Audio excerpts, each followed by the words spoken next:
we played at Sky Bar and we're like driving back on the back roads, and Terry has to pee, and it's like coming down raining. I'm not stopping. We're getting there. So I have this big McDonald's cup. I was like, Terry, just pee in this, and he pees in the cup. And I'm like, all right, I'll throw this out the window because there was nowhere to put it. And I roll the window down, and I'm like driving over the dam, and I try to throw it out the window, and it just all goes on my face. Oh, no. So me and Terry are pretty close. I've had a golden shower from Terry. Grab the KY, get yourself ready. You got some sliding to do. Hanging out with TL and the boys, maybe some critters too. So get your phone and get on the gram. You know where to find the man. Slide into the DMs. Girl, what's on your mind? Slide into the DMs. Oh, baby, take your time. Slide, slip it on in. Here we go again. DM Monday. What's up, guys? Trey Lewis here. Welcome to my podcast, DM Monday. We got some news for you guys today. We finally did it. What did we do, Bonner? We fired Burrell. Burrell's gone. Fired. Ooh. At least we. He's just not, he's just not made out for the job. He's not fit for it. He just can't quite hack it. I mean, but we have a guest on today, Alex Cape, right Thanks here. for having me. He's my manager. I know he's hating every single moment of this. He likes people to not know who he is. But just for reference, let's tell the story. We didn't really fire Matt Burrell, by the way. Well, that didn't last long. Yeah, I mean, I didn't want people to be like, fuck DM Monday. I was going to wait. I was hoping we'd wait till the end to reveal that. Yeah, we weren't going to do that. I mean, at least he's not yelling in our ear today. We didn't really No. fire him. I kind of miss him. He threw a fit when he found out he wasn't going on the Kid Rock tour this weekend. So he's like, I'm going to go home, see my mom. No, I'm just kidding. That didn't happen either. He decided that he was just going to go home and see his mom this weekend and surprise her for Easter. By the time this comes out, it'll be way past Easter. But anyways, I want you to tell the story about Penske the other day. About Penske. Yeah, that when you made tell him to go stand outside. Yeah. So Yeah. so we our bus broke down. Not our bus, but our trailer broke down. We Yeah. left to go to North Carolina, and Got 20 minutes outside of the city, and we had a bearing blowout. yeah. And we had to wait until 6 a.m. to go and get a Penske box Shout truck. out to everybody in Nashville that tried to help us. Yeah, that was pretty awesome. Yeah. Like the same trailer company got called by 4 different people at like 11 o'clock on a Friday night. Yeah. And he was like, damn, y'all must have some people that care about you out there. So Yeah. that was pretty cool. But so we went to go get the box truck together. Usually when something bad happens, Burrell and I are a good team at going and getting shit done on the road.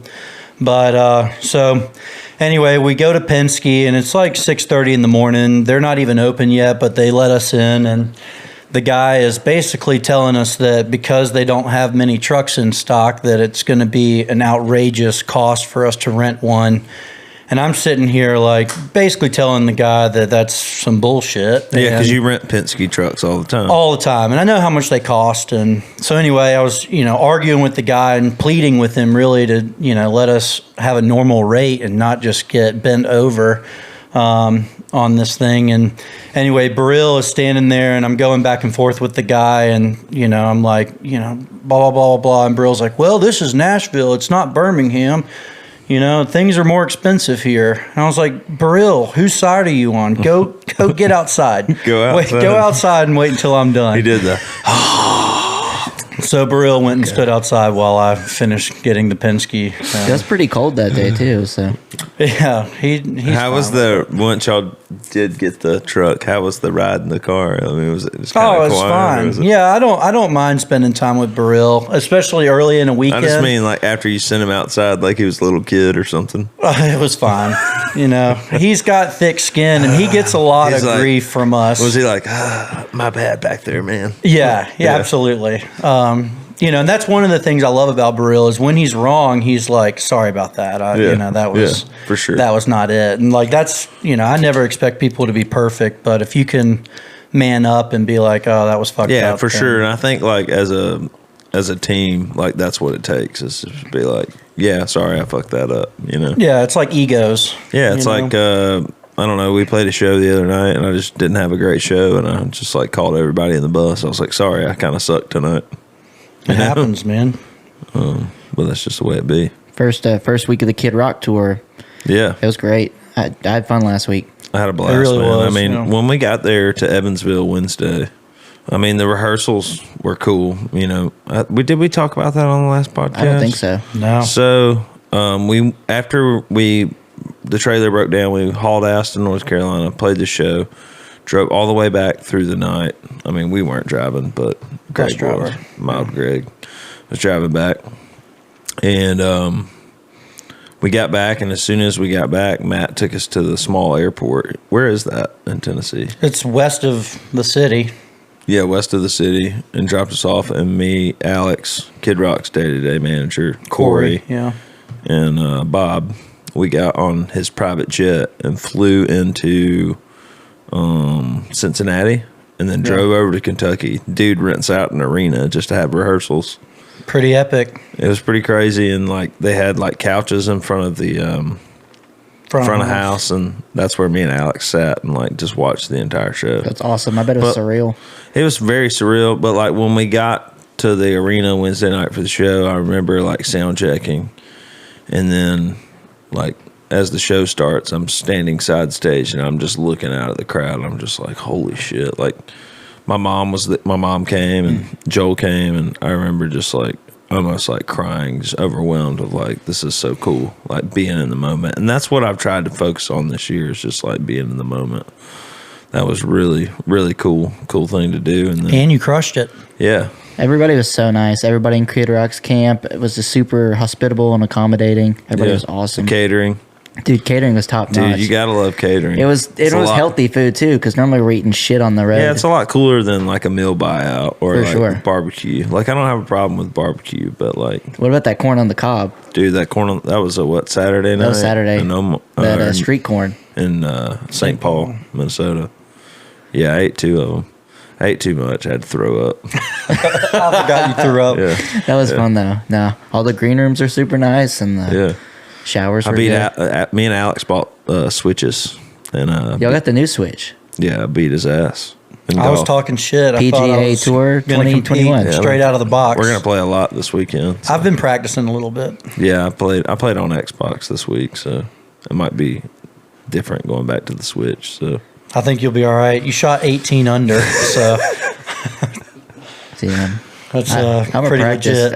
on my own before I go out and get my ass beat by Trey, because he's a sore winner and a sore loser. So yeah, Yeah, we're both pretty competitive though. Well, it's like- I don't like to lose. me, Maxwell, and McKinney used to play Madden all the time. yeah, I had and- that championship belt. Yeah, for like forever, nobody could beat me, and then they figured out what I was doing, and like Maxwell's the king, dude. And once I like couldn't beat him, I just quit playing. He said, "All right, I'm gonna head out. Yeah, it's I'm like, done." Well, my thing with like video games is like if I'm gonna play a video game, it's gonna be for me to relax, and I want to be the best thing on them. All my players to be 99. Like, what's the point in playing a game if like you can't win? You know, like.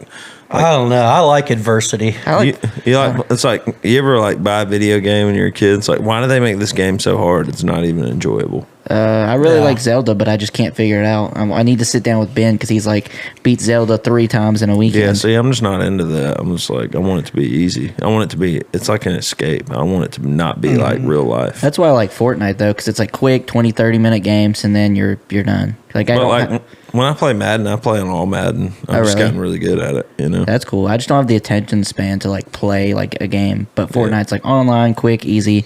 Alex gets mad because I cause us to lose. and then it's like- Bonner. That's my favorite thing. We do like to play some Fortnite on the road. I just get distracted and I get in the car and I'm like, oh fuck, I'm like the other side of the map. Guess I got to go back. Yeah, Bonner leaves me. Oh, you know what we forgot to talk about is the friends and family room on the Kid Rock tour. The bologna. Yeah, the Wonder Bread, the Spam. Oh yeah, crushing some I don't know if spam you remember Sammys. this the other night, if you were too drunk to remember, but you were like, Look at that. Look at that spam. Just Alex ate the spam. What did I you was say? I was trying to get a drink, but it was after the show, so there was nothing to Yeah. drink left. You were like, look at that spam just flexing or something like that. It was yeah, funny. just talking shit. Oh, talking shit. That's what it was. We were smart enough to get drinks beforehand the second night or the third night. Yeah, that's the move. yeah. It's nice that they have that though. Yeah, it's Yeah, great. They tried to kick us out the last night, the venue security, because they didn't know who we were. Yeah, they didn't like our all access badges They didn't like at that, Friends did and they? Family. Yeah. I think there's like a different pass for that, but yeah, it was still that was awesome. That was I think that was my favorite night was Saturday. We ran the stadiums. Remember, me and Alex, while you were line checking. Yeah, but I gave you all that idea. Yeah, you did. Yeah. We ran stadiums around the whole arena, and I was just like not doing well. By the way, I'm still on my diet. so- Hell yeah. That's great, man.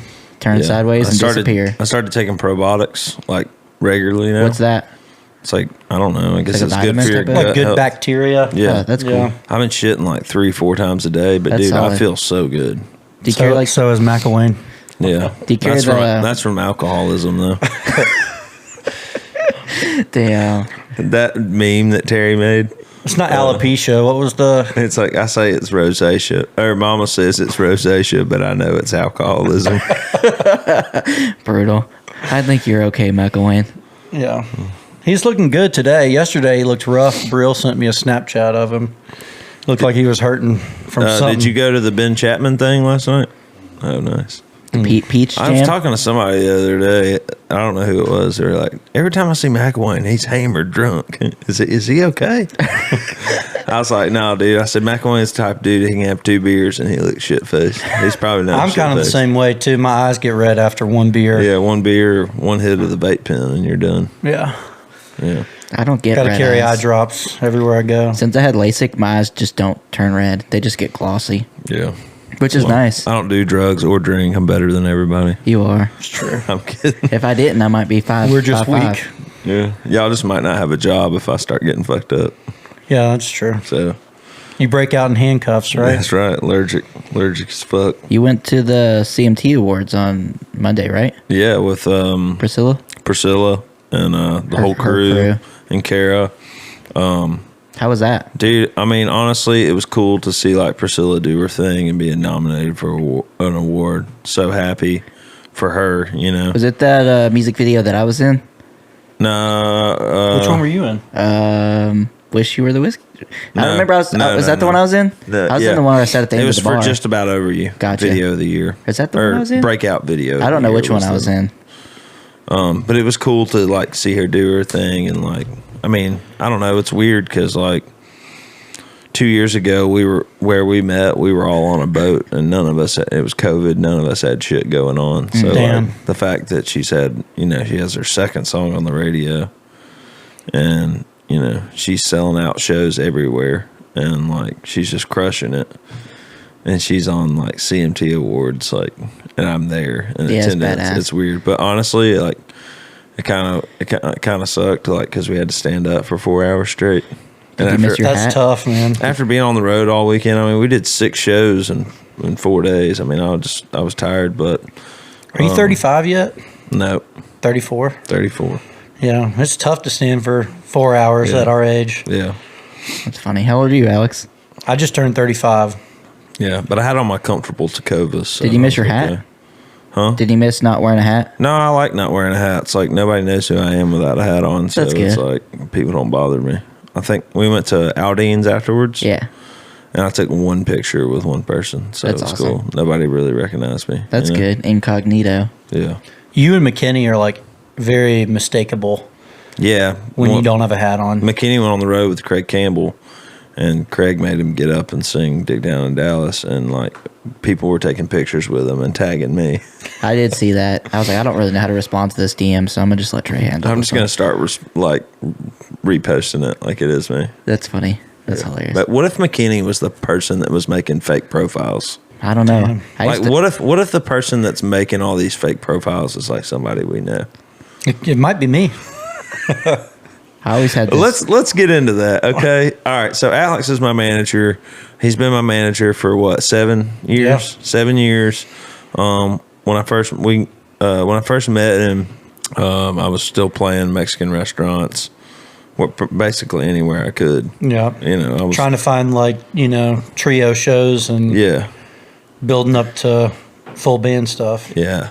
So I guess I'll just let you tell it compared to how things are now compared to where they were when we first started working. I mean, what is that, the whole Dick Down in Dallas, the whole tour, like how has that been for you, Well, that's kind of a loaded question, really, because it's a long story. It's a long road. Yeah. But, I mean, to answer it simply, it's seeing you grow as an artist and as a person and a songwriter. I mean, so many different areas you've worked so hard in to get to where you are. It's, there hadn't been any real magic to it. It's just been you busting ass and seeing what other people are doing. And you busting ass, too. Yeah, for sure. I mean, you remember that time we uploaded a song, we thought it was coming out and didn't come out until like a week later? Yeah, unfortunately, that seems to be a hard lesson that people have to learn at some point, but it's easy to do it on those, when it's the free service and you're uploading it yourself. There's a lot of different little pitfalls that can happen. I mean, I'm not giving you shit for it. I mean, it's like... No, I know. It was a tough day, though. Yeah. It was one of those things where it's like, all right, we can't have that happen. What song was it? I remember when Mcilwain and Terry used to tell me that I should fire you, that I didn't need a manager. I mean, there were a lot of people telling us over the years to not work with each other. Yeah. But I think, proving people wrong is a great incentive. Yeah, so I just want to say this for the record, fuck all the haters. Fuck them. Yeah, fuck them. You go to hell and you die. That's right. That's right. So we've been having people, there's people on TikTok and Instagram. It's really TikTok, but they'll make these fake accounts. I swear, every day I get on there, I'll just type in Trey Lewis to the search bar, and there'll be 5 new fake accounts. And they're just messaging crazy, people, man. And it's just the thing that bothers me the most is I understand that my fans care about me, and I appreciate that, but it's if you have to ask me if this is real, then it's probably not real, Right. Absolutely. But we had an incident recently, and I really want to talk about it because it's really funny. I don't really know what happened. Apparently, there was the person that was pretending to be me. Told somebody that they could have sex with me for $500 or something. Yeah, that they could perform oral sex on you for $500 in VIP in the green room of a venue. Last time we don't even have a green room. Yeah, we usually don't. In the van. Yeah. Great. So how did the lady get in touch with you is my question. Well, she kept messaging you that if you didn't quit making all these accounts and messaging her, that she was going to contact TMZ. And then she had her boyfriend. Oh, she called it TNZ. Oh, did she? Yeah. They were a bit off. I actually almost got busted by a scammer the other day. Really? Yeah, there's the lead guitar player from CBDB, who's a friend of mine, Chris. He got his account, his Instagram hacked, and somebody posted on his Instagram story that, as him, that he made $1,000 investment into crypto and got $10,000 back in 3 hours. Oh, wow. And there was a part of me that was like, fuck, I could put $3,000 in there and get $30,000 in a couple hours. That sounds great. Yeah. So I messaged my buddy about it and was like, William, should I do this? And he was like, I can't believe I'm getting this text from you right now. Stop being a fucking idiot. Yeah. And so I didn't do it, and I blocked the person, but I had already gone through a couple steps to get the transaction started. Then I blocked the person. And then a couple hours later, a couple days later, Chris got on this sorry, my account's been hacked. Don't send anybody any money. But I was almost there, and I thought about it. I was like, this is how these people get fucked. But did you end up talking to the lady? No, I didn't talk to her. I don't. We usually don't interact. I thought you were just fuck you. You're getting mad at us. I would screenshot it and send it to Alex periodically. Didn't they use some bigfriendly@gmail.com kind of email on that thing? I don't remember. There was something honest. Dude, they're getting serious about they go. I guess on this one they went and found what my email was and made something slightly different to that and tried to use that. But yeah, I mean the blue check mark is what gives it away. I wish we could get one for you for TikTok. Yeah, they just hate me. I don't know why. I think it's the dicks and butt fucks. I always Probably. told Alex Maxwell, if you get famous, I'm gonna start telling girls I'm you, and send my child support bills to blank, and it's his address. I just have his address memorized, so hopefully he doesn't move Yeah. or get super famous. Remember when Mitch memorized my social security number? Yeah. Mitch Wallace. No, Mitch Goshi. Goshi. Yeah, I said it out loud when we were in the van like early on in our tour last year, and he just like heard it and just remembered it and said it out loud every day or so. And That's funny. Yeah, I just I don't know. I called Alex one day and I was like, "What do you do?" That's my favorite thing to do is call you and What are you ask you doing? what you're doing because I know you're working Right. on my stuff. You know. what are you doing? Called him one day. He was like, and as long as I've known Alex, he's always been like, he's a fair person and he's always super nice to people that call, regarding something towards me, whether it's outrageous or not, But like, he was like, dude, I'm at my wit's end. I'm busting my ass. I got these people calling me about, these fake scammers and shit. And he's like, I'm like, fuck you, man. You're getting mad at me because that you're going to call the police that you solicited prostitution to suck Trey's dick in the VIP. Like, this is stupid. I don't know. I just thought it was funny as hell. Yeah, I mean, you only have so much time in a day, and patience runs thin on bullshit. Yeah. Yeah. In that case, they could have just bought all the tickets to the show and had a private show. Yeah. I was sitting in here the other day and got a phone call from, I don't even know if I've told you about this, but I got a phone call from a lady who has a friend that is like terminally ill and is like about to die. And she wants to bring her friend to the Denver show coming up. And she was saying that, they don't have a lot of money and that they really wanted to come and like basically bring her friend to her last concert she'll ever see. And she was asking me for free tickets. I was like, of course, how many do you need? But it like really tugged at my heartstrings. Yeah. Just because, like coming to see you meaning that much to somebody. That's pretty cool. That's amazing. I met a guy at the merch table the other night. He was like, got to see you before I died. I was like, well, hell, I hope not. And he was like, yeah, my cancer's back. And I was just like, holy shit, man. Yeah, that's tough, man. I mean, I'm honored that somebody would, come see me. That was a tough conversation. Yeah. If you had to, what would your last show be if you got to pick? And location. Your artist and location. I don't think I could just pick one. Damn, I got mine. What's yours? Rainbow Kitten Surprise at Red Rocks. Dude, I was going to say Red Rocks, but like Eric Church.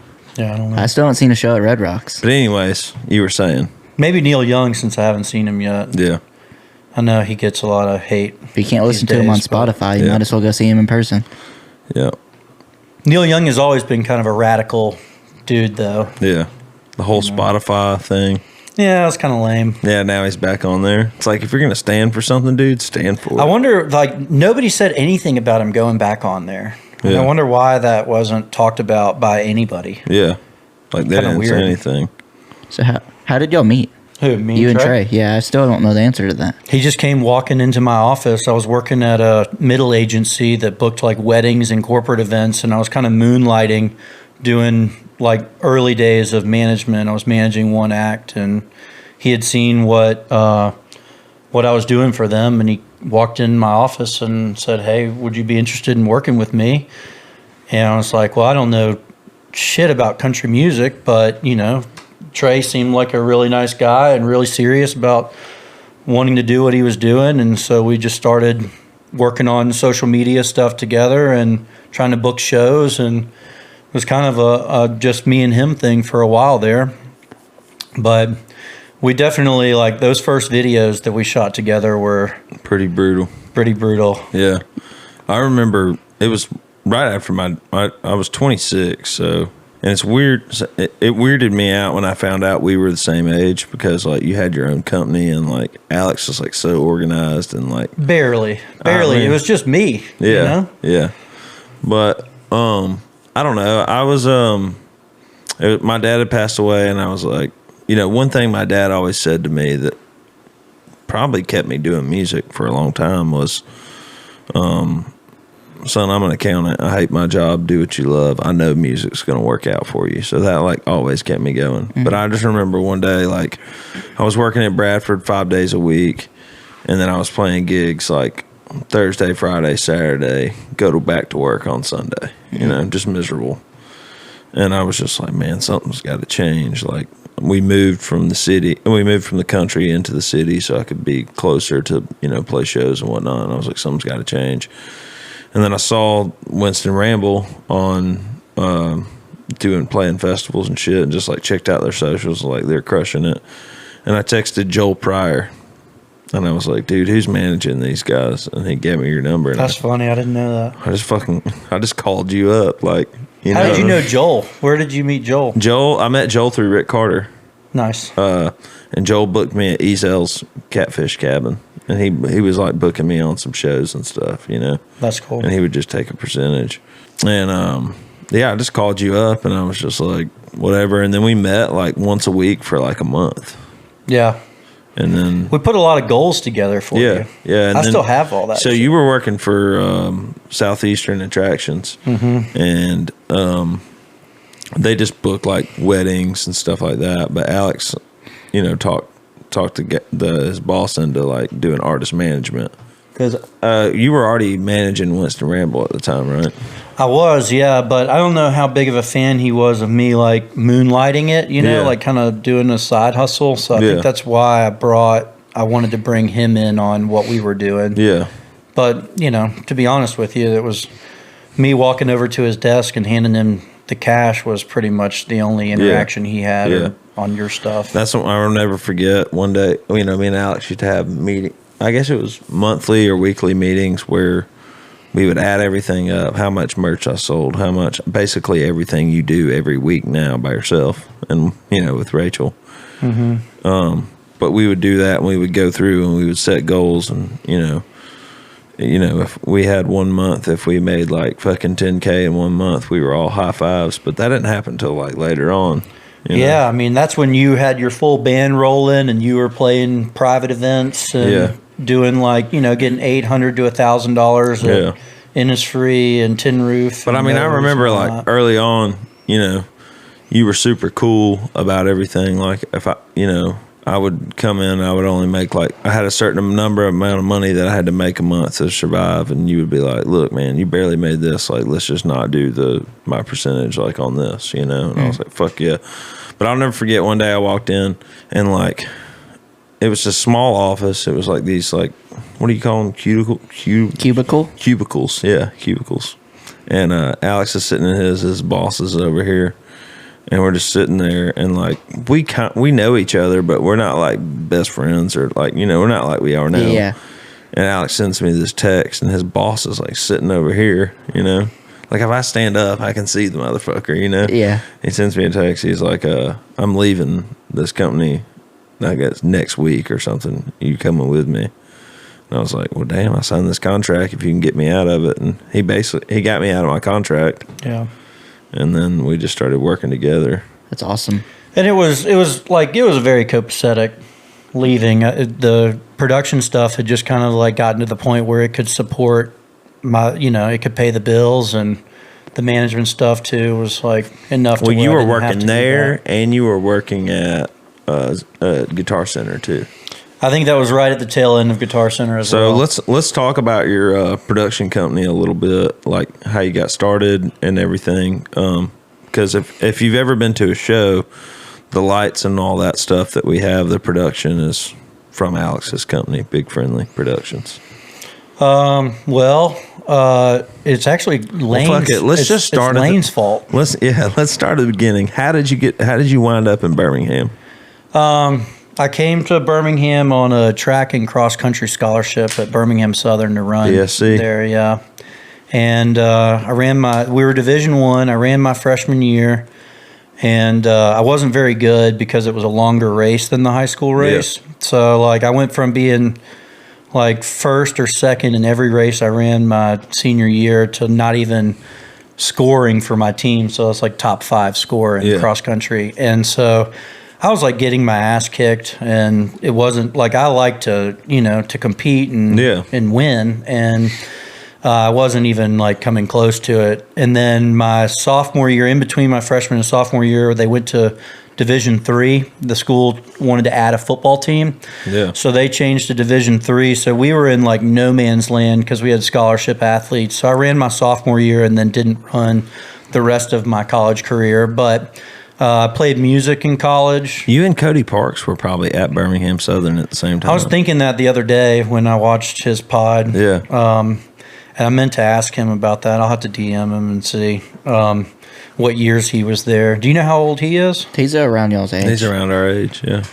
Yeah, I'd like to ask him and see if he was. But while I was at BSC, I met Lane, and my band played at Zydeco a couple times. And Did you have to beg him to get a gig there or what? probably we probably played for $50 or something. Yeah, But and he paid that's you probably all we 25. deserved. Agreed to 50. He paid you 25. Yeah, it's probably our bar tab was too high, and he pitched a fit or something. But no, but yeah. So Lane, I mean, bless him. He's those days he was tough to work with, but he'd always give people a chance. Yeah. And once you showed him that you were willing to work hard and that you were worth a shit, he is the most loyal guy. He might give you shit, but if somebody else tried to give you shit, that wasn't okay. Yeah.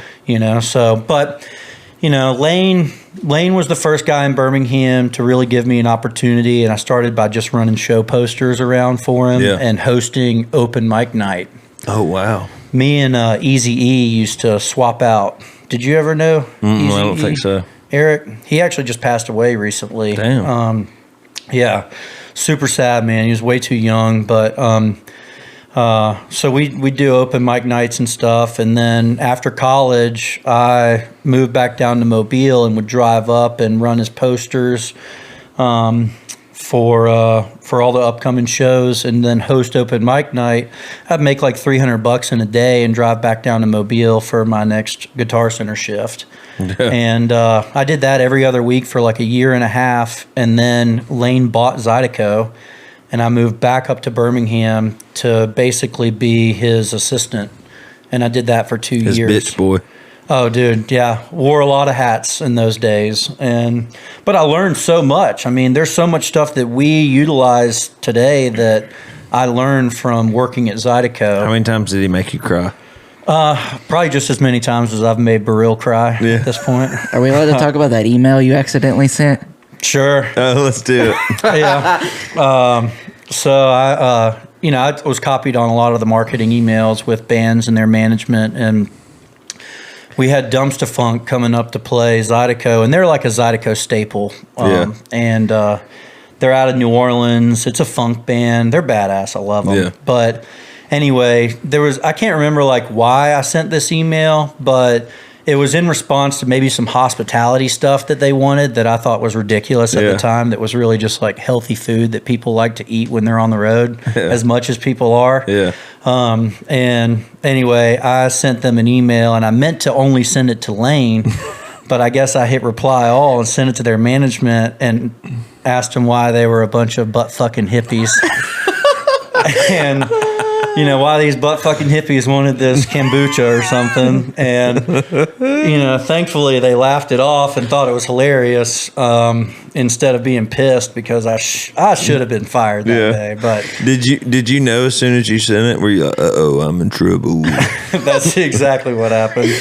Like you knew that you sent it to him, or like? Oh, absolutely. And Lane used to do this thing when he was pissed in the office where he'd be sitting at his desk and he'd see something he didn't like, and he would just throw his chair backwards and then just storm out of the office and not say anything. Yeah. And then just like he'd be gone, he'd be like dead silent.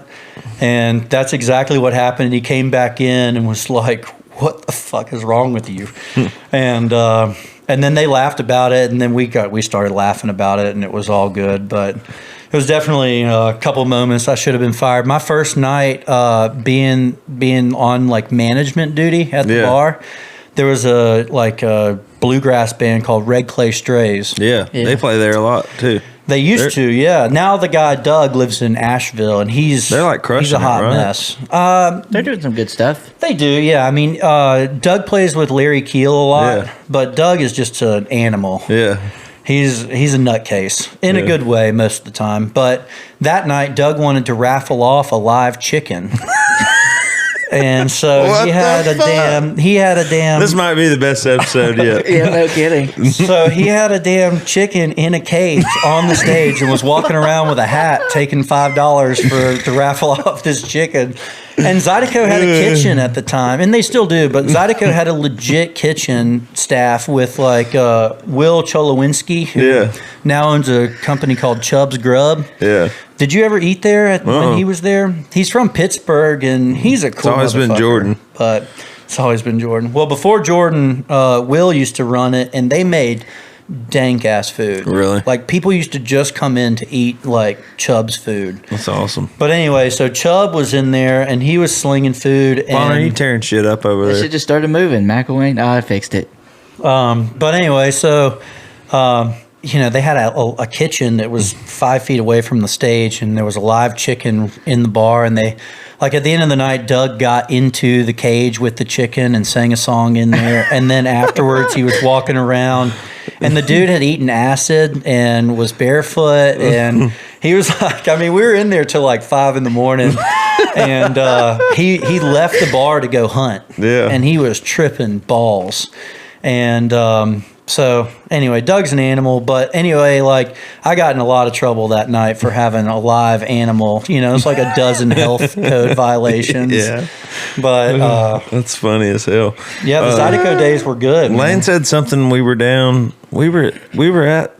I don't know. We were in Birmingham. Oh, I guess when we played Iron City, Lane said something about y'all having like a gambling thing going on or something. Was that a real thing? There was a dude. There was a dude that used to go in there and do a bunch of like he'd do like the parlay sheets. Yeah. So you'd fill it out and just give him money. And I was one away from winning like 20 grand one time. Damn. Yeah, I called my buddy who's like into all that shit, and I was like, "Hey, I just want you to pick 10 games for me." And, Or I was like, pick 9, and he picked 9, and then I was like, let's add a 10th and go crazy, and the 10th one was the one that didn't hit. Damn. So, but yeah, there was some gambling that was going on there, but not like And did Lane Nothing chew your super ass illegal. out for that or what? no. And this guy was a regular, and I mean, he was in there all the time. Him and this other old guy who used to be the mascot for UAB. Did you ever meet Paul? He was in there. He looked like Santa Claus. What was the guy's name? Gabe. Remember Gabe? Yeah. Yeah. McLeave. Yeah. Rugby dude. Rugby dude. He was always like hurt or something. He did. Yeah. He played too long. Yeah. I mean, that's a brutal sport. Yeah. It's not something that you can do So, for a long time. But when you moved up to Birmingham, right? Yeah. So I was working for Lane for 2 years, and like a year and a half into it, I was like, basically like, Lane, what can I do to grow? Like, what's the next step look like? Yeah. Because I was like cooked on That Zydeco. drive back and Yeah. forth, Yeah. It was a lot, but it was I wouldn't trade those days for the world. And I mean that's where I met Kathleen and stuff. But so I was like, Lane, what should I do? And I knew I knew production stuff a good amount. And Lane at the time was working for East Coast Entertainment as a talent buyer, and he did a lot of national acts at frat houses. Yeah.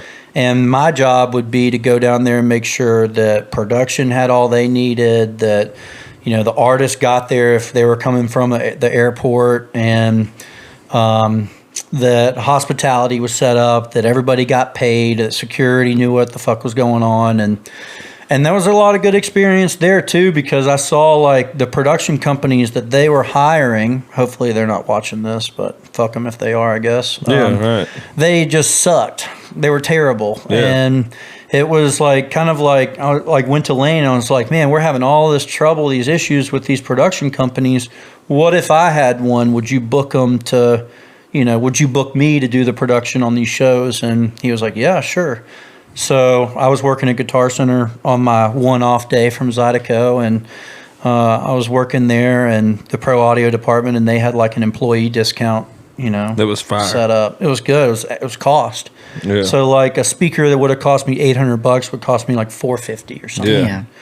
And That's solid. so I scraped together my first PA, which was just like, one sub and one point source top on each Yeah. side with a little analog mixer, and I bought myself an interface that I could multi-track record the shows, and I really enjoyed like capturing things. Yeah, you know, posted a picture recently of a John Langston show you did.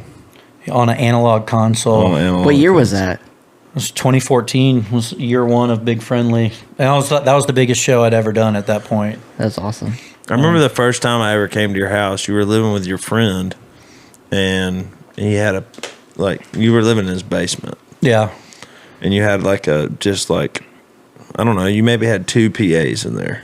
Yeah, I think at that time I had the Bourbon Street PA that Yeah. would come home once Yeah. a semester, and then I had, my mobile rig. But every show every show I did, I had to load everything up a hill and back down again. Yeah. And now you have a freaking warehouse. We do, yeah. They make all my merch.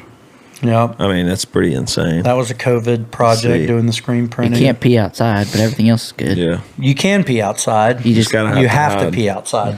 I thought we got in trouble for peeing outside. Oh no! Trey pooped no. outside one time Yeah, out this there. one time.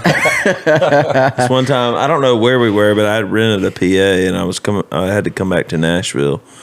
And I was like, "Fuck it, I'm just gonna drop this PA off, and then I'm gonna stop at the Chevron and shit." But I got there and I started lifting those speakers out of my car, and I was like, "I can't hold it. I'm gonna shit my pants." And I just fucking squatted against the wall and just shit. And my turd was out there for like 3 weeks. It like petrified. It was there for a lot longer Yeah. than that. So what happened? Did you just decompose, or were you Yeah. like, let me get this shovel?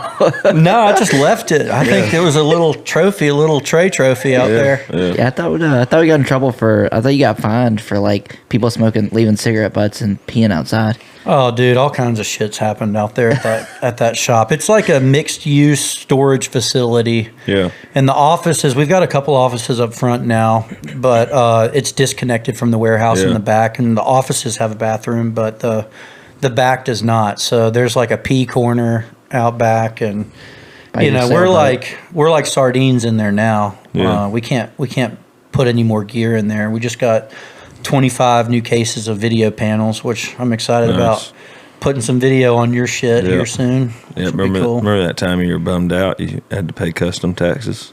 Yeah, last week it was going to be 20 grand, but Seth, my partner, put a miracle Yeah. in and got it down to like 8, which Damn, was that's awesome.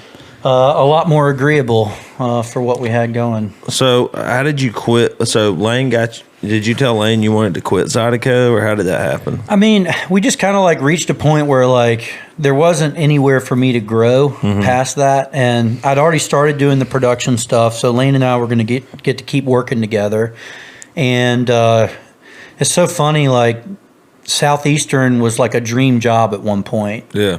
and then I got there and kind of like saw behind the curtain a little bit, and it really wasn't what I thought Yeah. it was going to be.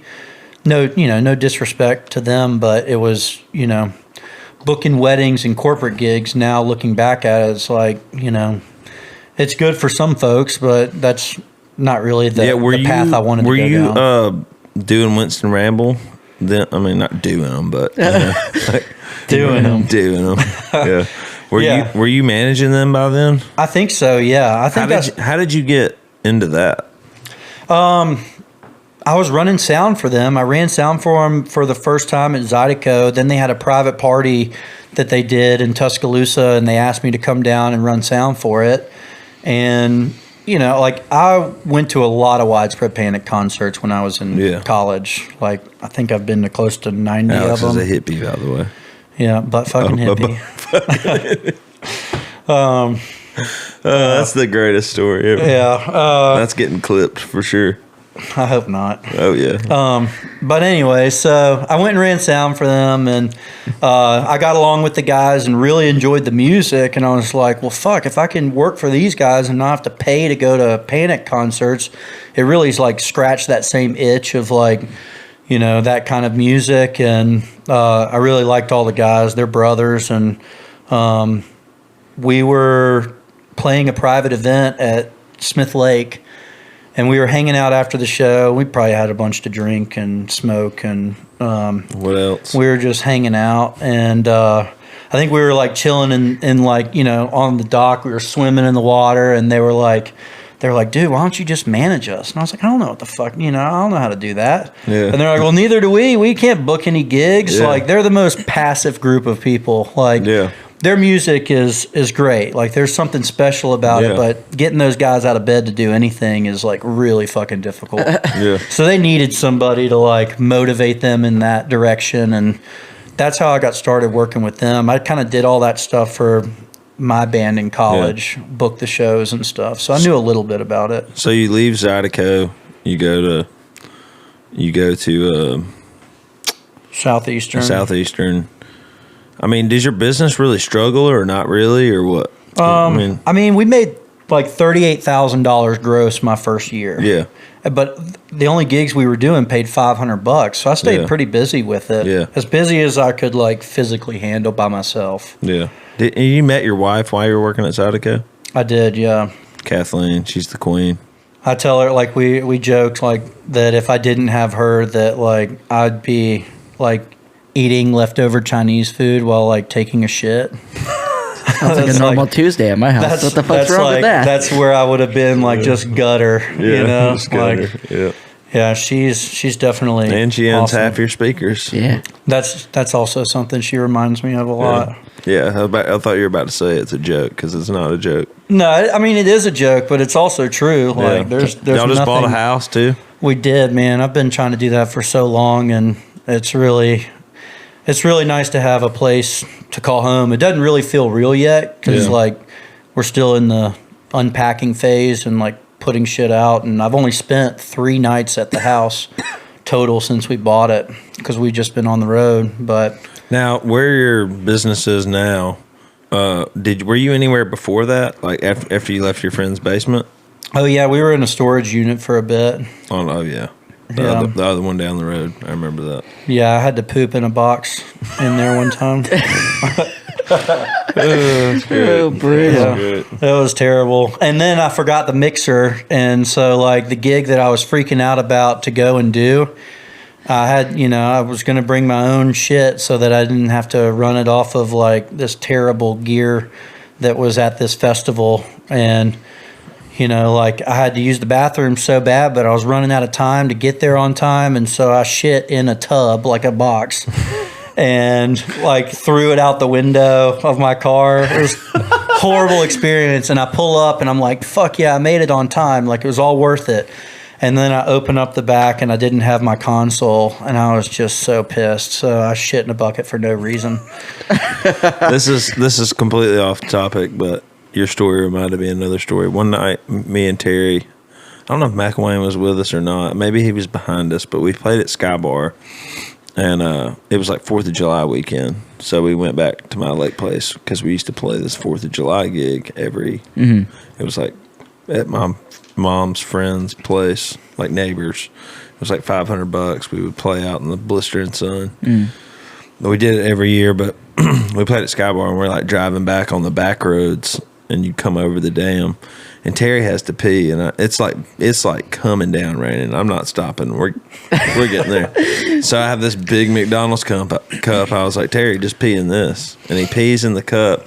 And I'm like, all right, I'll throw this out the window because there was nowhere to put it.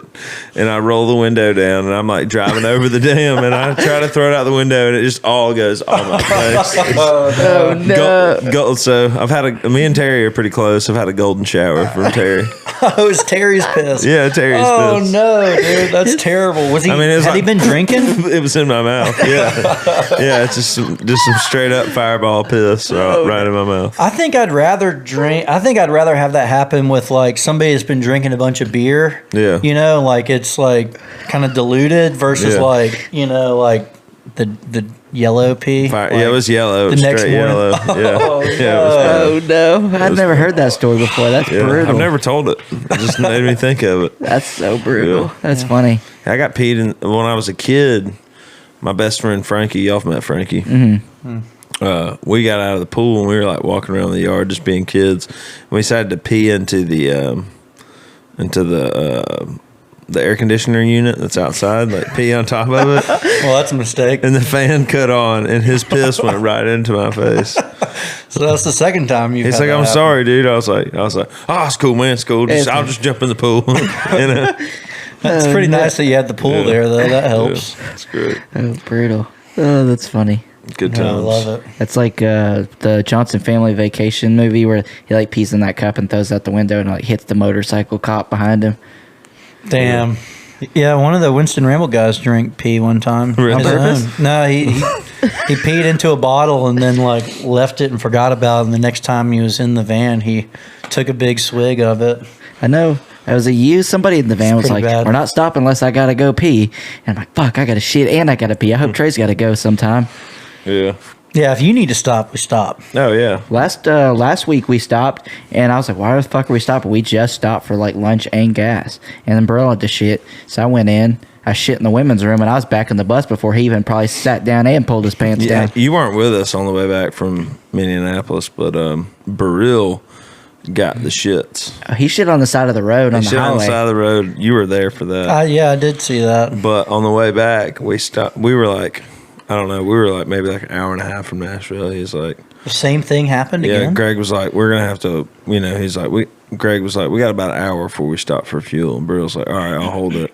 And Burrell's like, man, I got to shit. We're gonna have, like he was like, I got about an hour to hold it. Damn, poor guy. And he was like, after 2 seconds of saying like he was just gonna hold it till we got there, he got up and he's like, he's standing on his tippy toes, doing the Burrell, doing this number, and yeah, he's like, Greg, you gotta stop, I can't hold it. And then he's like, or you could just pull over right here. So he shit on the side of the road twice No, last week? he went got into to the a gas bathroom, station? but he got back into the bus, and then like I don't know, we get like 15 minutes down the road, he's talking about he's got to shit again. So what did he do? Is that when we stopped again? No, we didn't stop. We just me and Ben made him drink water and quit talking about it.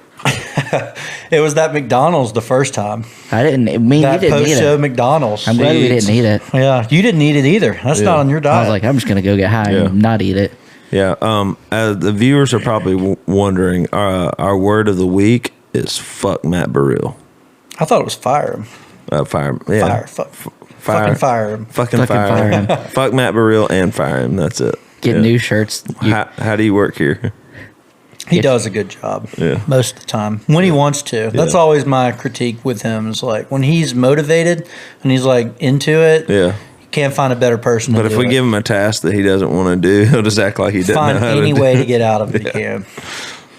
Sorry, Brill. It's 101 manipulation right there.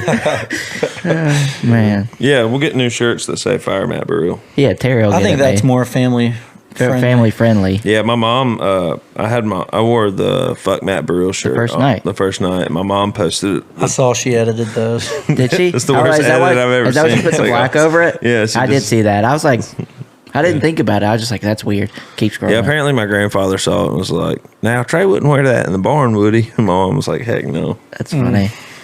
Yeah, so I'm just out here, just That's funny. being a disappointment to the family. Because I bet I Bob's wouldn't fans say are that. like, "Who's Matt Burrell?" Question mark. It Yeah, was- let's talk about the time y'all went to the Preds game and Burrell took some gummies. Oh, the RSO. These Great. gummies are, I was calling them like the meet your makers because it's kind of like, you take one of them and you're going to get like super stoned off Yeah. of it. And they were given to you guys in Oklahoma by somebody.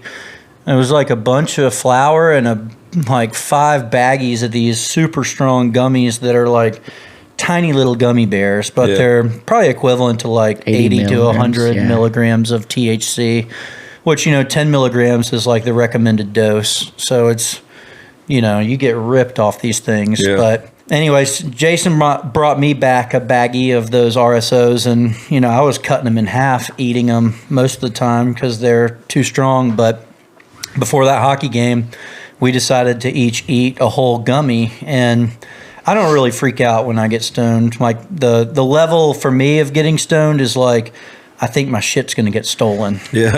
And Yeah, like Jason, I heard a story that Jason said the other day that Alex will just take a bunch of shit home from the dude, warehouse. I get that's the only time I get paranoid. It's like we'll maybe smoke a bowl or something in the shop, and at the end of a day, and like, you know, I'll be like, damn, somebody's gonna come take all our shit. Yeah. So I'll take home like bags of microphones and like expensive shit that's like small that somebody could take out of there.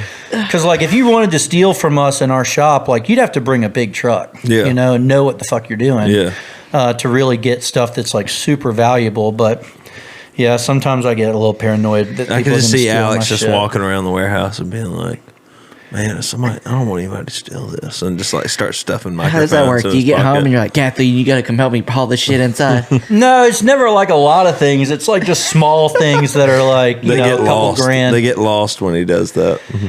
Yeah, it's nobody. We've never had an incident where somebody's stolen from us in our shop, but we did have like 15 grand worth of shit stolen from us back in the DJ? fall. Yeah, we had a bunch of backline. Oh yeah, gear you got stolen. scammed.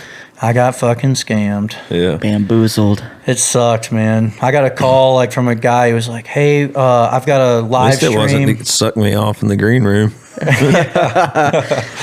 Yeah, that's at least it wasn't that. But yeah, the guy called and was like, "Hey, I need I need some DJ backline for a live stream tomorrow. Guitar Center double booked their backline, so I'm screwed." And like, you know, he talked all the lingo and knew what the gear was, and you know, like that happening is something that kind of happens to everybody with Guitar Center renting shit. You know, there's always something fucked up with it. Yeah.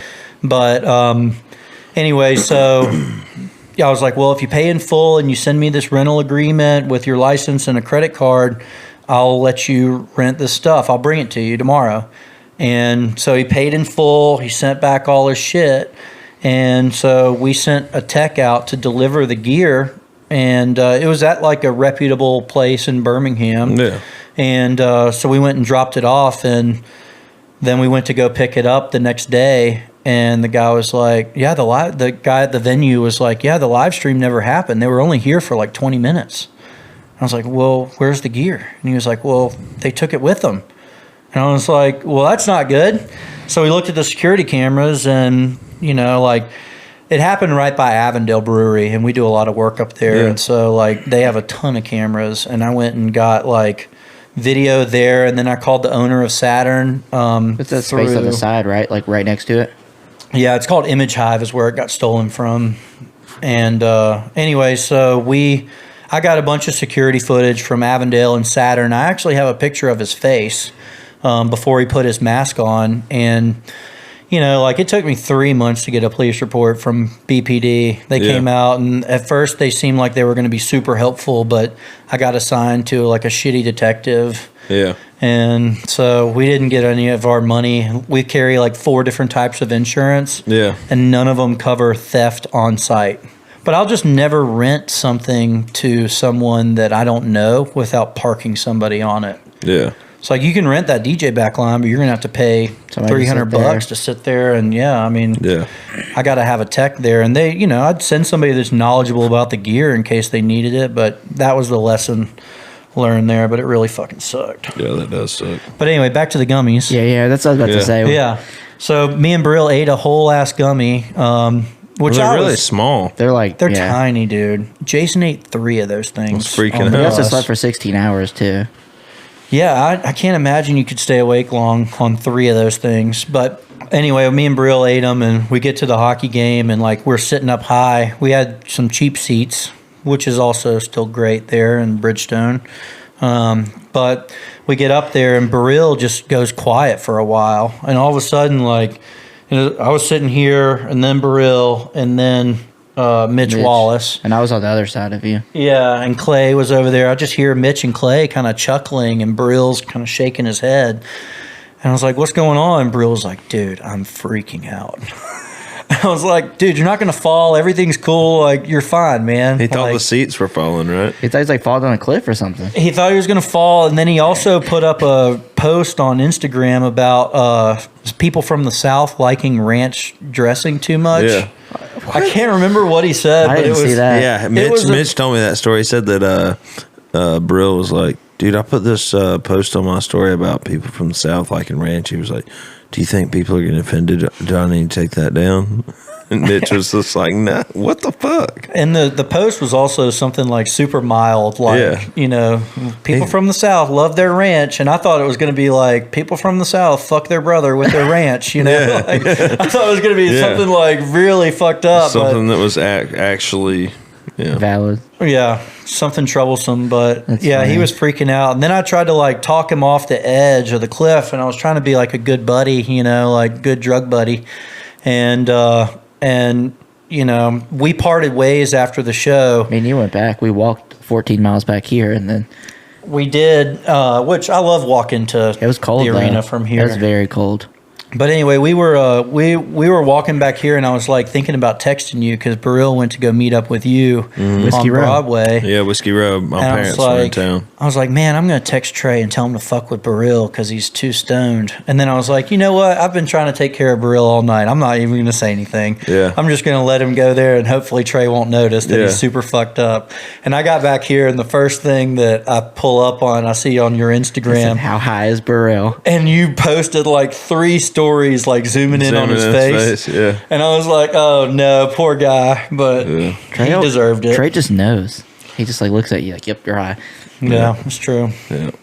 That's funny. Bonner gets to weirding out sometimes when he gets high. What do you mean? I I've start never saying, seen you weird out. I don't like freak out. I just say fucking off the wall He shit. just goes away. Yeah, I just like go lay by myself and like just Remember the time we thought you ate your AirPods? dude. That was like. That Do you shit was- remember that happening? No, Were you in like a sleep, like a night terror? or I do have night terrors unrelated to like drugs or weed or anything. Mm-hmm. And like I just like first night I was like I woke up and I was like I guess I went to Terry and I told him I was like, "Hey man, I'm choking, I'm dying." And I was just like fucking screaming, and he was like, I think he's like, "What'd you swallow?" I was like, air or something. Terry went into dad food." mode. And he was like, "Did you swallow your AirPods?" Swear to God, I couldn't find them for 3 days. But I carry 2 pairs of AirPods everywhere I go. So what was it? Did you eat it or did you? No, I found it in my other backpack Oh, later. okay, that's good. But then the night, Bonner after- goes, "I'm sorry, Terry." and then I just went and peed and went back because I go to bed like I go pee like every 15 minutes anyway. That's So. brutal, man. But I'm like the same way. Me and Bonner is tag team in the bathroom the whole night. that, Why is that? What is the? the other night you came in there with I me. still have a drinking problem, even though I don't drink alcohol. I just drink a lot of water. That's not bad though. Yeah. That can't be. That one night I was in there brushing my teeth, and you know how small that bus bathroom is. Trey's like, "I gotta pee up. I'm coming in anyways," and he's just peeing. I'm just like brushing my teeth. But no, the next night I was like yelling in my bunk, like, "No, no, no," and like nothing was happening. Damn. But like one time was New Year's Eve, and I was in Vegas, and I like woke up in the middle of the night, and I was in the hallway, like basically butt ass naked. And I was like, "Oh fuck!" At least I didn't close the door to my room. I wouldn't have been able to get back in. I just walked back in there, and I was like, you know, not doing anything like crazy. Like I wasn't like excessively drinking or anything. It was just night terrors. Damn. Yeah, that's wild. Like I sleepwalk and like all kinds of shit. Put pillows in the oven. Good thing my oven doesn't work, or I don't know how to use it. What? Does it not work, or do you not know how to use it? The second one. Oh god. Well, hey, Jesus, ladies, Bonner. Bonner's still single. He needs to know how to work oven. I just It's need- becoming more apparent why, though. Yeah. The more we peel back the curtain here, yeah, that's not good. you can YouTube that shit. I mean, we have an oven right there. I Yeah. could show you before we leave here. I can get on the Trey Lewis page and like when you get on this, like how to use an oven, What can you cook? What's your best dish, Bonner? Chicken and rice. pasta. I can't cook not chicken, pre-made shit. You can't cook chicken. dude. I can't cook chicken. You can't boil chicken. No, Sarah Beth makes chicken like every couple weeks, and I just like eat it. I shouldn't be talking shit. Kathleen is you cook chicken? a great cook. I can Kathleen's cook one I of the can best cook cooks chicken. I know. Damn, I can't Same. cook. I can't cook water. Yeah, my mom is a really good cook too. So But, I've like- been Oh, like, my mom's spoiled the as best fuck. cook. My mom can't cook at all. My mom didn't cook when we were growing up. You though. ate at my mom's house, Yeah, didn't you? we had that green bean. It was a green bean casserole. We had some kind Yeah. of like Thanksgiving. That's like the day after Thanksgiving, right when Dick Down was about to come out. Yeah. Remember, because we were just shooting content. We were at the warehouse like that whole week doing stuff. And Yeah, we went fishing and yeah. you were just like, "Let's go eat," and we went to Man, mom's. I was thinking about it yesterday. All the crazy shit we did promoting Dick Down in Dallas. I mean, it was all free. What do you mean? Oh, all the. Like the walking up to strangers and singing it to them. Oh, it was awesome. Like that was so ballsy. I you know? still wish we'd do a spin-off of Cheaters with the Dick Down in Dallas. Wasn't that theme to Henry's it. idea or your idea? I don't know. What'd you call it? You had an idea. Somebody. Yeah, it was maybe doing like a YouTube series where it's like cheaters, where you bust people for cheating, but it's got the. Hey, what's our song from Oklahoma? Remember, there's a skeeter on my Peter. Whack it off. Yeah, that was a Trey special. Yeah, there's a skeeter on my Peter. Whack it off. Oh man, that was my birthday. Of all our parodies, though, I think Ben just took the lead. What was it? What's his? So our song "Shut the Door." Yeah. Ken on Ken. He said I came up with money. He's like Ken on Ken, and I was like, yeah, closer than we've ever been before. And he just started dying laughing. He was like, I didn't even think of that being like the actual lyric. Yeah, that's solid. That's so deep. I started saying it in the live show because nobody can tell the difference. Yeah. Ken on Ken, closer than we've ever been before. Shut the door. Shut the door so mom and dad don't know. Oh no, brutal. Oh no. Good thing Burrell's not here. He'd have something to say about that. It's like the stepbrother, the family porn craze is the most disturbing thing to me. You remember that time that Terry was it not long ago at the trailer bar when Terry and Mcilwain were late for a bus call? Where were they? What about it? Where were they?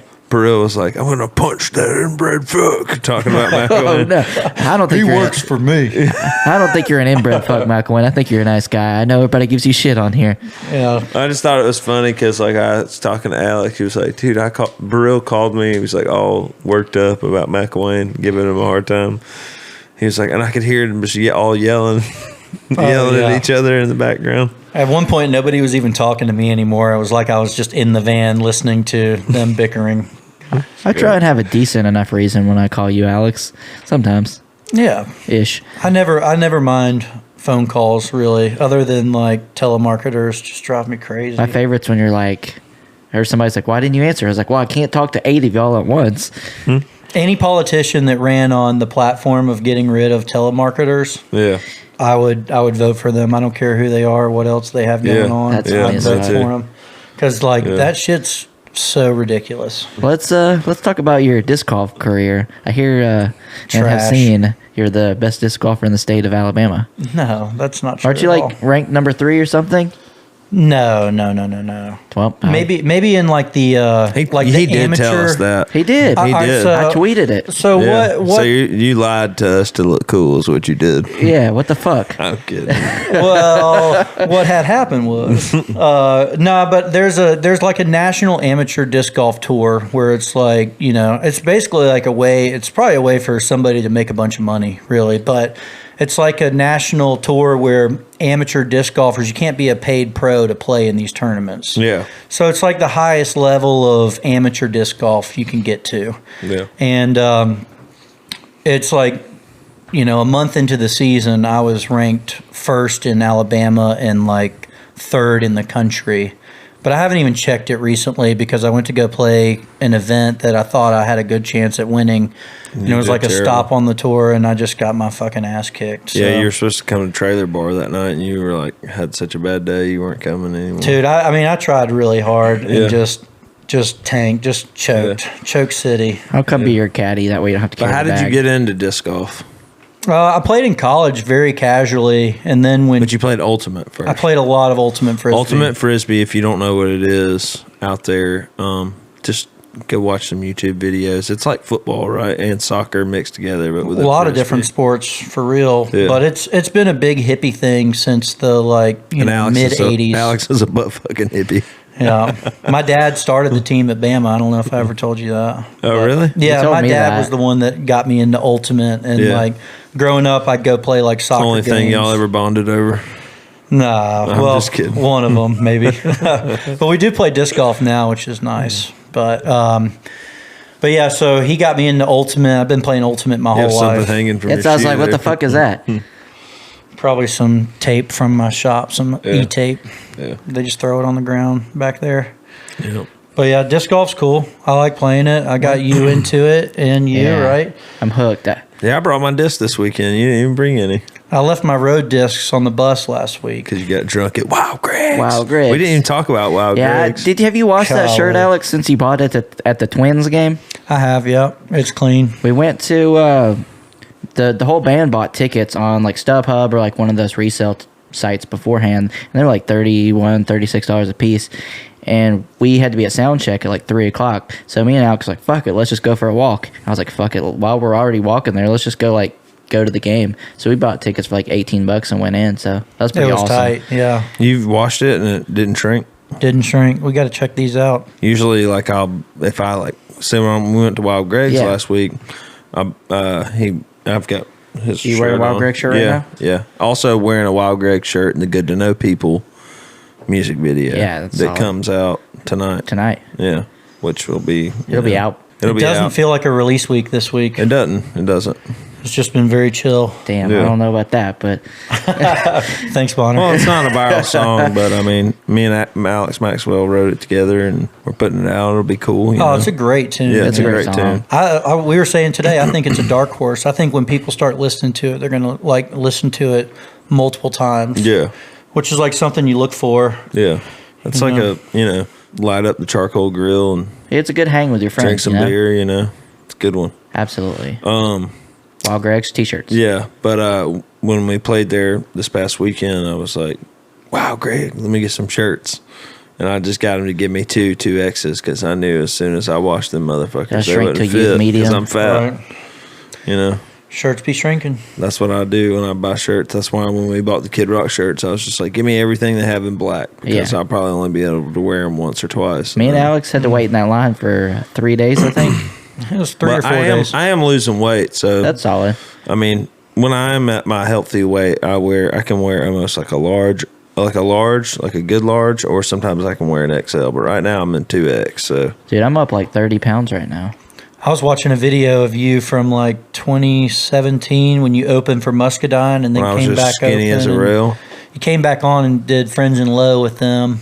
Yeah. And you were a beanpole. Did he have the sideburns and the goatee then? Oh yeah. I had Fuck yeah. Yeah, I don't know if you still had the goatee. Oh, This I might had have been that. just past Oh, when that. I shaved it? Yeah. I remember when I shaved it off, my ex-wife was like, oh my God, why did you do that?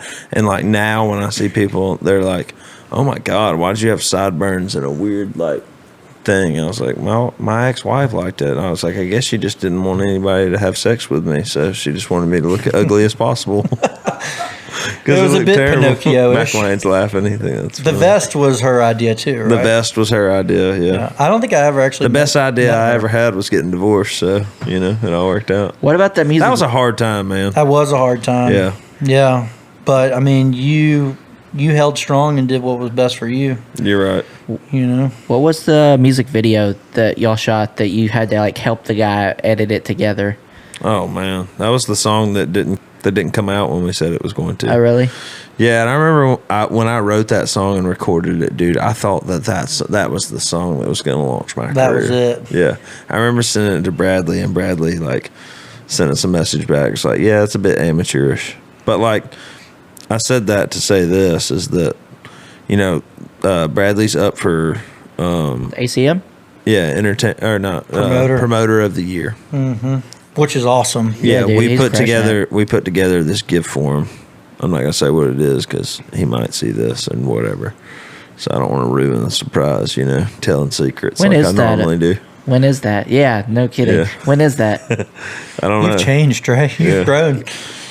He still tells our secrets, just not Bradley's. Anyways, but that just goes to show, and that was something I tell Bradley all the time. I'm like, thanks for always listening to my shitty songs and telling me when they weren't good. Right. Dude, that's important, man. Because if you just have people in your life all the time telling you that you're It's doing great. a great job, it's good, yes,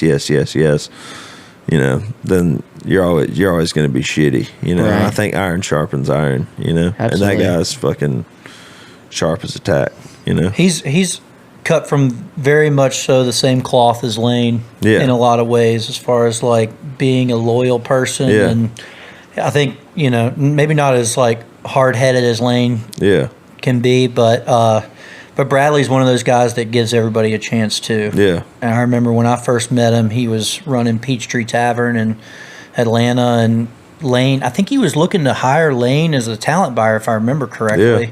And I was working as Lane's assistant, so we went over there to meet with Bradley, and we met with him and his production manager and had lunch. And I don't think that Bradley has changed as far as like his personality goes from that moment up until now. And I think that's a big part, like that work ethic and who he is Yeah. why he's up for such an award like that for real. Yeah. But dude, I mean, I thought that song was. Bangers are us. We thought. I thought it was it. What did you think about it? Well, it was you were definitely still- a step in the right direction from Women Behind the Music, which was our first release we did together, Yeah. right? Yeah, that was a demo. Fake drums. Me and Terry wrote it together. There's this I lady. didn't know Terry wrote that. Yeah, there's this lady that comes to see us play in Bristol. She's like, I can't believe you didn't play Woman Behind the Music tonight. Dude, my favorite I'm was just like, God damn, I'm glad somebody likes that shit. Hey. Because, Hell yeah, you know, dude. it's That's still awesome. money coming in, but it's like, it's terrible. You know? Yeah, that's really funny, man. my favorite was when Devontae was like, Country Boy Crazy slaps. And Yeah. then we played in like Nebraska that night at that like St. Paul fair where it's like 2,800 people. And this dude in the crowd was like, "So you gonna play Country Boy Crazy?" And I was like, "Hold the fuck up." And I got my phone and I was like, "Can you say that again?" That's great. Yeah. Yeah, that's a jam, man. Yeah. I don't know. That 2013 record, I mean, I'm proud of it. You know, my dad, that was something my dad paid for early on. He believed in me. Wow. You know, Nolan produced it, and It sounds great. yeah, Like the quality of it is great. The quality's great, and you know, it was my first. I mean, really, that first album I did. I mean, I really hadn't even played a gig yet. I'm really glad we never took that down. Because like if you go and listen to that record, it doesn't even sound like me. I like when people I mean, keep it the music does, up. but it doesn't. You know what I mean? Your voice was very fresh. Yeah, my voice was very fresh. I still had falsetto, and that song "Desert Loves the Rain" makes no sense. You know, but I don't know. People still tell me that's a great song, but It's I left up to I'm- interpretation, man. Yeah, it's I left love up that for song. whatever, Yeah. yeah. I know every word of Alex it. Yeah, but I don't have Way up here. falsetto anymore. You know, you sing set 6, 7 years, 4 hours a night. You're just not gonna have falsetto. We listened to anymore. your whole catalog that one night when we left that mud bog. I Yeah. don't remember where we were. I just remember I peed on the side of the road. Yeah. Where was that? That was North Carolina, Mississippi? Oh, when we got stuck on the side of the road. No, that one night was like everybody, and we like drove back through the night. That was Maybe like early in the Auburn. dick down. Probably Auburn. Probably so. It was freezing cold, and I feel like we were going through the mountains, though. Yeah, because I was like nauseous as fuck, and I don't ever get nauseous. I think we were going through the mountains like the ones on 40 or 24. Yeah, who knows? I tell you, man, the unreleased track, there's a couple unreleased ones you have right now that I feel like I'm lucky to get to hear. Yeah. That's one of my favorite things is when you send me new music, when any of the bands I work with send me We got music. the song with Adam Hood that's going to come out at some point. That's my favorite. 100 Miles of Highway. and then Alex is gonna get up and sing it live. He's gonna sing Adam's part. Yeah. I mean, I really enjoy like a lot of different types of music. Yeah. But like what really makes me feel like music is like what's good and what's not good is like, does it make you move in a direction? Yeah. You know? And like that song with Adam Hood is, you got a couple of them right now that are Yeah. like that with me that I'm just like, I can't listen to them and not like feel very emotional Yeah. about it. The mom song, that's great. I still haven't one's heard really that good. one yet. Whatever she sees in Yeah, I me. haven't heard that. I'll send it to you. Solid. We have the demo version, but I'm waiting on the master to get Nice. the master back, so I'll send you Yeah, that. it's got some moments in it for sure. Yeah, I mean, when we wrote it, I'll just tell the when we wrote it, we wrote the second verse, and I wrote it with Davis Corley and Lee Starr. Lee Starr wrote "My Boy," Yeah. the Elvis Shannon Elvis Shannon. song, and he wrote the "Good Old Man" song by True Green, Okay. Yeah. and the other guy was Ron Rospo. But we were sitting there like trying to write this song, and I had that song title "Whatever She Sees in Me" like forever, and people were just like, "Man, I just feel like if we write about your mom, we're missing a golden opportunity to write a love song." So I was like, "Fuck it, I'll just hold on to this motherfucker and write it when the opportunity presents itself." And I pitched it. I wrote a song with Brett Baber and Barrett Baber. Barrett Baber. Sorry, I'm an idiot. And Ryan one day, and I pitched that, but we ended up writing another song called "God's Tough," I listened to that on the way here. which is good. It's a great song. I listened to it on the way here. And Oh, yeah. but Ryan called me like the next week. He's like, "Dude, we gotta write that Whatever She Sees in Me song. Like, let's get it right." He was like, "Let's get Davis. I know that's your boy. Whatever." So we start like working on the song and the write, and Lee's like, "Man, me and my mom didn't get along at all, but we're gonna write the fuck out of this song." And like, I love to see that from a songwriter. It's like they set aside They're their belief or their differences of whatever, and just be a songwriter. Yeah, that's like awesome. that. I admire that, And we wrote the first verse and the chorus, and then we started writing the second chorus. And Davis does this thing where he'll go outside and smoke a cigarette, and then he'll come back in and just like finish the song. Yeah, it's badass. So we're like in there trying to write the second verse, and then he comes back in, and the second verse it says I had a heartbreak. I took it real bad. Ended up 6 months in a rehab. Sober was a hard thing till I found a six string. Still wish Daddy could have seen that, but Mama did, front row, saying that's my kid. And like, yeah, it's beautiful. He did. It wasn't that exactly when he came in. Like, we fixed a few things, but like we got done doing that. I mean, tears were coming down my face. It was like, damn, that's some real shit. Damn, I got chills. Yeah. Yeah, I mean, I remember when I sent it to my publisher, they were like, just holy fuck, that song's cool. And and the cool thing about it is it's a serious song, but like if that doesn't make you feel something, then fuck it, I quit. Right? Because it's like a lot of my songs are that have done well have been breakup anthems, and say cuss words in them or like whatever, but like that's my whole heart. That whole song is like my whole life. So it's like if that doesn't make you feel anything, then like. And that's been so cool too to like see your mom all over the country. She's been in Texas. She's been to Indy. I mean, if she could afford to be at every show, she'd be there. That's the coolest part, just seeing her everywhere we go, and her being backstage and just being a part of everything. I mean, your parents aren't around forever, so right? You know what I mean. So it's cool to get to have those memories. It's a huge blessing, but. Anyway, so that's all you've been listening to lately is just my music. You haven't been listening to any. No, not really. Secular music. If you're not listening to my music, it's secular. I pretty much stay on like my work playlists are like Emancipator, which is like chill electronic music. That's just like background, it's like good focus music. And then I listen to Kendrick when I'm working out. Hell yeah. Dude, before we get to the music thing, I know Alex just told us, but the Kanye West documentary. Dude, it's fucking awesome. It is awesome. Did you watch that yesterday? Dude, you were telling me? I just have it on repeat. Is it just 3 episodes? It's 3, yeah. I've got a little more of the third one. But what's it on? Netflix, dude. It's so good.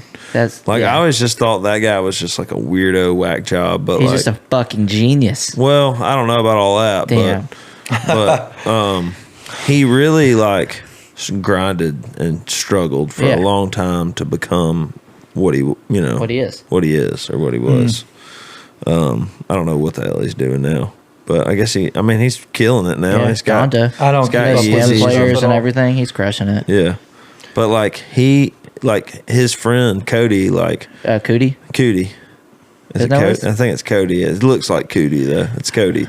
Could they say Cootie behind the camera, right? Who knows, man? Okay, well, anyways, his friend, he was in his home studio at his house, just filming this documentary on a shitty camcorder. So the whole documentary is Kanye West as a young kid, he had produced Blueprint for Jay-Z and Damn, I didn't know that. They have him in Chicago when he goes to New York. He was a producer. LA. Nobody would take him serious as an artist, and he got signed to Rockefeller, but they weren't pushing him. They weren't doing anything. Yeah, they just wanted him to produce.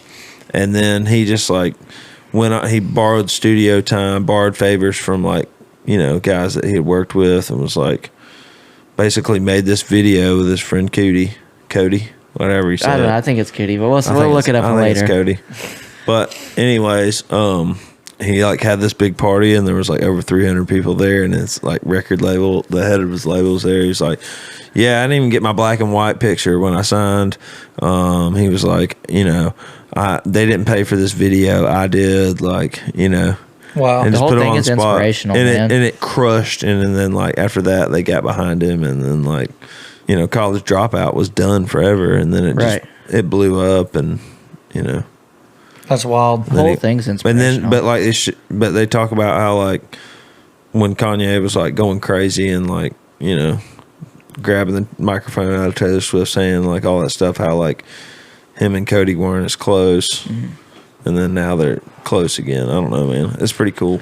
I can't imagine living the life that he's lived and not being a little off. you know? Yeah, I mean, and two, it's like he was doubted for so long and nobody believed him. And it's like when you believe in yourself and you know that, you know, something's going to happen for you. I mean, I could kind of relate to that in a sense.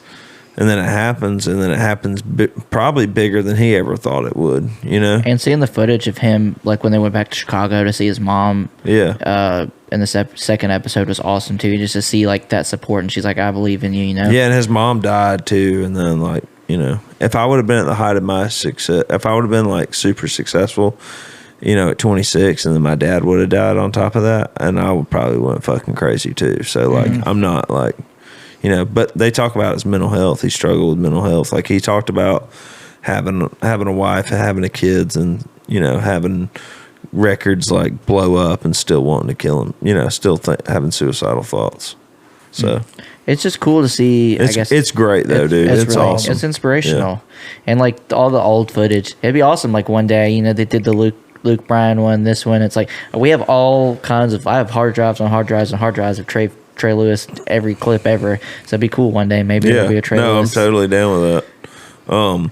And then the Luke Bryan one's really good too. I watched that with Mcilwain. He knew everything about him that was going to happen next.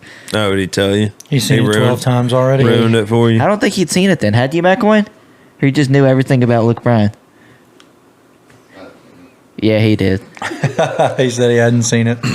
Damn, well, he knew what was happening next. Yeah. That's funny. But that'd be cool. I can't wait for the Trey Lewis one day. Yeah. I think I saw somewhere they sold that footage for like a lot of money. I think the Kanye Kanye one. stuff. I saw on like, I don't know if it's just like, you know, like those things pop up on your Explore page and Instagram. I saw something they sold the footage for like 30 million or something. I don't know. But it's cool. Like they get in the car, they're like in the car and they got like flip phones and shit. Yeah. It's awesome. Dude, I remember the same day we were talking to the CEO of Republic Records and his brother. Yeah. We had a Zoom meeting with them. That same day, they had bought Bob Dylan's publishing catalog for $200 million. Jeez. And I was like, No big deal. And they offered us like not even a fraction of that. I mean, It was a good deal. fraction. Yeah, it was a fraction. 200 million. 200 million. I mean, but it's just wild to think about people throwing. I just hope that one kind of day money that I can around sell like my that. catalog for 200 million, you know? That'd And be you'll awesome. get 10%. You'll get 10 million. Yeah, that'd be sweet. Got a lot of Chipotle Pretty with cool. that. That'd be awesome. Yeah. A lot of It's a good Chipotle. goal to work towards. Yeah. But anyways, what are you listening to, Bonner? Honestly, I listened to 2 Chainz all week. Yeah. It was like one of those weeks where you just gotta like power through it. I was like, you know, hype up music all week. Yeah. We did a 2 Chainz show one time in Auburn, and he had broken his leg, and he was in a wheelchair, and he was being pushed around Yeah. by like a lady in a very skimpy outfit. On stage? And he had Was he like, ooh? he had rims on his wheelchair. Yeah. It was like Badass. diamond rims, gold. Where did he Yeah. play at? It was in the basketball arena. Oh, that's fucking awesome. We brought a video wall down for it, and 2 Chainz had a broken leg, but dude, he put on a hell of a show. Dude, he's fucking even in awesome. a Was it wheelchair. in Tuscaloosa? It was in Auburn. I went to a Ying Yang Twins concert in Tuscaloosa one Really? time. Yeah. Dude, Almost I got in wanna- a fist fight. I want to go to Bonnaroo this year. Best hip hop show that there is though is Wiz Khalifa doing a full band show. Really? Dude, I don't know. Yeah. I saw Mac twice. All right, I never saw Mac. I saw Miller, Mac so- when I was like Mac Miller? 15 or 16, like right before Blue Slide Park came out. And then I saw him when I was 21 at either, I think it was War Memorial or the Nashville Municipal Auditorium, whichever one, because it was like right in the same area. Unpopular opinion, but I just could never get into Mac Dude, I Miller. love Mac Miller. That Yeah, that might be unpopular. It's very Kool-Aid, unpopular. Kool-Aid I and know frozen it is. pizza. I just can't get into it. Ella likes Mac Miller a lot, doesn't she? Yeah. Yeah. That Kool-Aid and frozen pizza video, like that intro clips, like made me want to start making videos where he was like, it's like this like chalk on the ground. It's like I smoke weed until I hallucinate, and then like the video starts. It's just cinematic as fuck and just so cool. You like J. Cole too, don't you? I love Connor? J. Cole. Yeah, that's a hip hop show I'd like to see. Maxwell loves Mac Miller. Miller. Too. They're both from Pittsburgh. Dude, if though. I honestly could see like hip hop rap show like anytime dead or alive or whatever, like would have been like back in the 90s, like NWA or you know, or late 80s, like NWA or like That's solid. Snoop Dogg or like any of the Death Row crew, like that would be my shit. I actually saw you know? Kendrick. I know you just mentioned Kendrick. I've seen Kendrick live. Have you? I have not seen him live. That's pretty solid. Yeah. I've been listening to the double album, the Lonesome Song, Jamie Johnson record. That's a good record. I just think if you haven't listened to all of Jamie Johnson's records at some point in your life, then like you're just not a country music fan. And you like Jamie Johnson, Alex. I do. I ran monitors for him one time when he did like this charity benefit in Montgomery, and they did a completely closed sound check, and it was just me, his tour manager, and his front of house guy, and it was just him acoustic. So literally, like, he played his first song, and he looks over at me. He's like, a little bit more guitar. Everything else is good. And that was all I did to change his monitor mix. And then I sat there, and he went through his whole acoustic storyteller show with just me in the room, and it was so great. It was such a special thing. Yeah. It was kind of like it was the coolest thing that I'd seen behind the scenes until we got to see that Kid Rock rehearsal. Yeah. It was like a full arena show with pyro and everything, full on, and we're just sitting on a couch like this watching it. The only people in the whole arena. That's wild. I'm just pumped that you're into stoplight observations now. Yeah, dude. It's great. Ella went to dinner with Jamie Johnson the other night. Really? I saw McKinney's tweet about it. Yeah, right. Just her. He picked her up from the house. That's cool, man. She's gonna go. I think she's doing some dates with him. That's awesome. I saw McKinney's tweet about it. That's killer. Yeah. Oh, you did? Yeah, I saw McKinney's tweet. What'd he say? He said, man, it's not every day you're making dinner and Jamie Johnson just walks into your house. He's like, something about him having to walk up all y'all stairs. Yeah. That's great. Well, what do y'all think? You think this podcast has been good? Been solid. Yeah, Best thanks for episode yet. Well, if you think it's worth the shit, make sure you hit the like button, share it, subscribe, and thank you for watching the podcast. We'll holler at y'all later. You gotta have someone to crack a joke and a beer with when you need someone that lost